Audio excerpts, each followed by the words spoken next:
Hey guys, so I just want to tell you guys what happened to my truck last week, and I had a bit of a situation where I ran into a problem with my truck having a turnover issue. It would crank, but it wouldn't start. So basically, I was at a Home Depot shopping and loaded some stuff on my truck, ready to go back home. Got in and tried to start it, but it would not turn over. It cranked. It wouldn't turn over. It cranked every single time. There's a strong crank every single time, but it would not turn over. So basically, I thought it might have been the battery. So what I did was I turned on the headlights just to see whether they were working or not, whether they were strong or not, whether they were bright or not. Now, considering it was about 2 o'clock in the afternoon, I went out, looked at the headlights. They looked pretty bright to me. And the thing about it is the crank was like very strong. The crank was very, very, very strong. I must have done like 5-6 cranks. I did variations of it, being that I pretty much pressed the accelerator a couple of times. Maybe the fuel filter was dirty or something like that. So try to prime it, try to turn it on. Nope, wouldn't turn over. It would crank, but it wouldn't turn over. And I shifted the shifter in a couple of positions, popped it back into park, and then tried to start again. It would crank. It would not turn over, which at that point was an issue, obviously. So I went out and obviously put my hood up, checked the battery. First thing I do in most instances like this, just to see maybe there was a bad connection, corrosion, etc., etc. Now, I did change the battery up, I would say a year ago. And you guys know anything about car batteries? There have been people who have bought car batteries and they last maybe 6 months, a year, etc., etc. I thought maybe this might have been the case. So what I did was the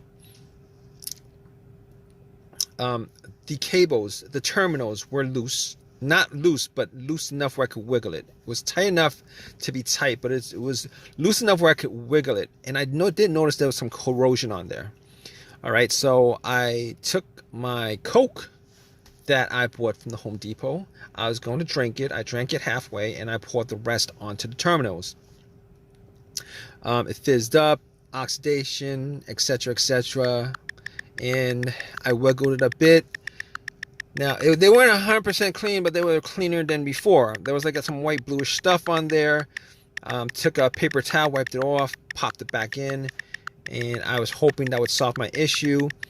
I was hoping because I didn't think that was the problem, considering I could hear a strong crank. Now, if it was a slow crank, it might be the battery. But anyway, that was the most easiest thing to consider if that was a problem. So I went back in my truck, tried to start it, and it did the same thing. Got a crank. Did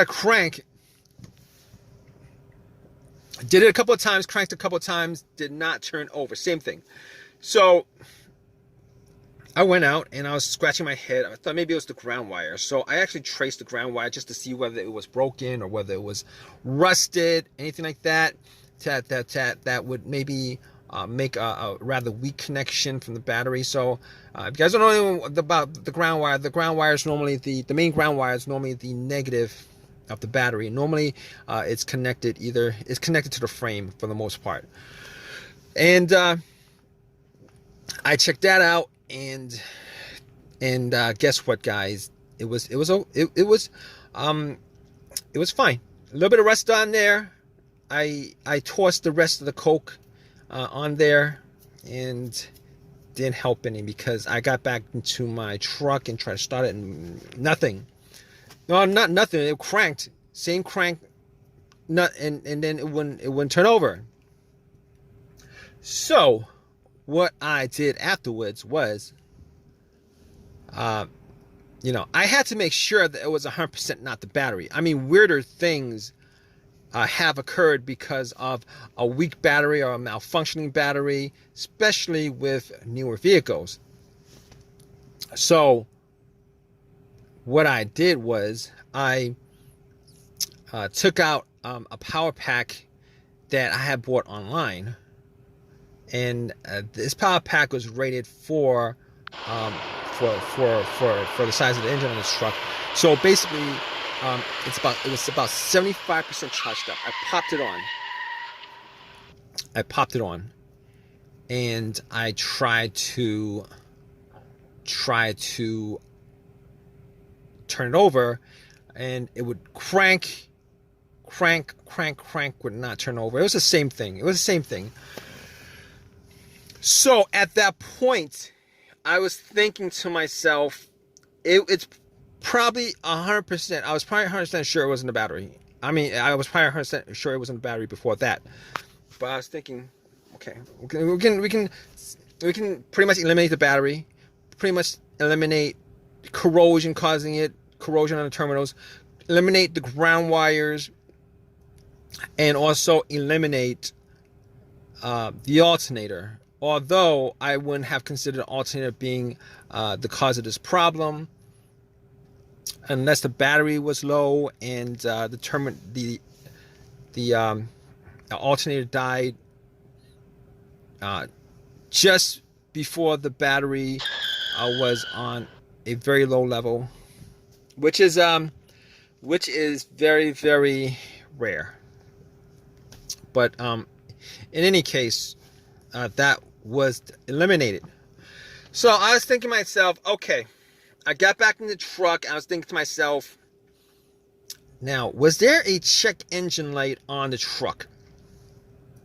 And I'll tell you guys what, there was not a check engine light, because I was going through other scenarios of what could be causing this. Mass airflow sensor, throttle position sensor, a dirty throttle body. Let me see what else. Mass airflow sensor, throttle position sensor, possibly a camshaft, crankshaft position sensors. Anything that would have a sensor associated with it. I was going down the line thinking whether that could be the cause of it. And guess what, guys? It occurred to me. I had no check engine lights. I haven't had a check engine light on the truck for a good long time. Like I can't remember the last time I had the check engine light on the truck. So I was thinking to myself, all right, so if any of those things were to cause this issue, I would know for a fact that I would have a check engine light, because the computer would have read it. All right, so I could pretty much, if you guys are in this situation, you guys are thinking, what could I eliminate? So you can eliminate pretty much, for the most part, all those things. Now, there is a chance that there might be a malfunction of one of those things, and it doesn't trigger the check engine light. Maybe it's a pending code or whatever. But from from my experience, you can eliminate pretty much all those things. So that's what I did. I eliminated all of those things. But guess what? I had a cheapy OBD2 reader that I got from Walmart, and I plugged it in anyway. You want to know why?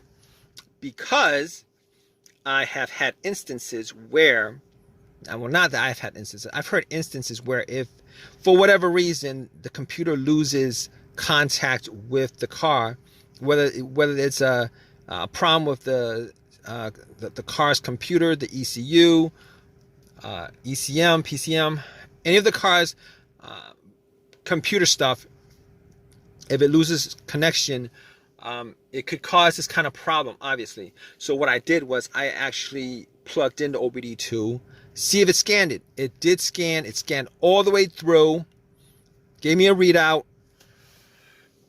And at that point, I knew for a fact that the computer was good. It read everything, gave me a readout. The computer was good, so I could eliminate the computer. It didn't show nothing.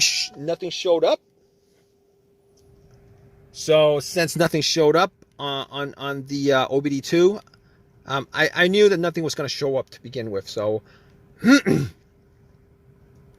but thinking on it, I probably should have done the OBD2 readout before I took off the battery terminals. But regardless, at this point, I knew that there was no check engine light, so there was no codes for anything.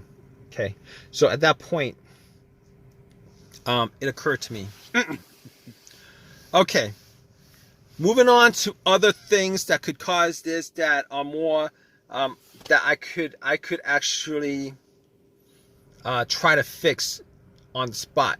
So I was thinking fuses, relays, fuel pump. So here's what I did. Went straight to the fuse box, tried to figure out which fuses, if any, were blown.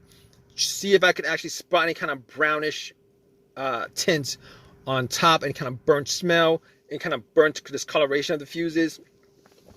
Now, I'll tell you, I didn't have a fuse tester on me, so I could not tell 100%, but I went through all the fuses and they looked good to me. All right. So at that point, it could only be a couple of things after that. Now, I'll tell you guys what, when I was sitting in the car, I did try to prime the fuel line to see whether I could listen for any kind of mechanical noise coming from the fuel pump. Now, normally you would do this with two people.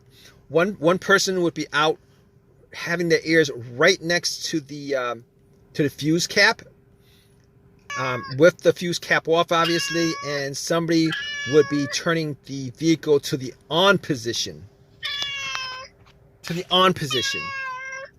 Now, normally what happens is during that point, you either hear like a whizzing motorized sound, because that's the sound of the fuel pump working, priming the system. Now, it was only me. Okay, so I was in a truck, I had everything off, and I turned the truck to the on position, seeing if I could hear anything, any kind of sound, noise. Now, I couldn't make out one way or the other. I'll tell you guys what, I could not make out one way or the other whether there was a noise coming from the truck or the fuel pump, any kind of mechanical noise, motorized noise. So I was like, okay, that's not gonna work. It's not gonna work. So what I did afterwards was I did the next best thing. All right, went to the relay, had to eliminate the relay. So looked at the relay, checked out for the fuel pump relay,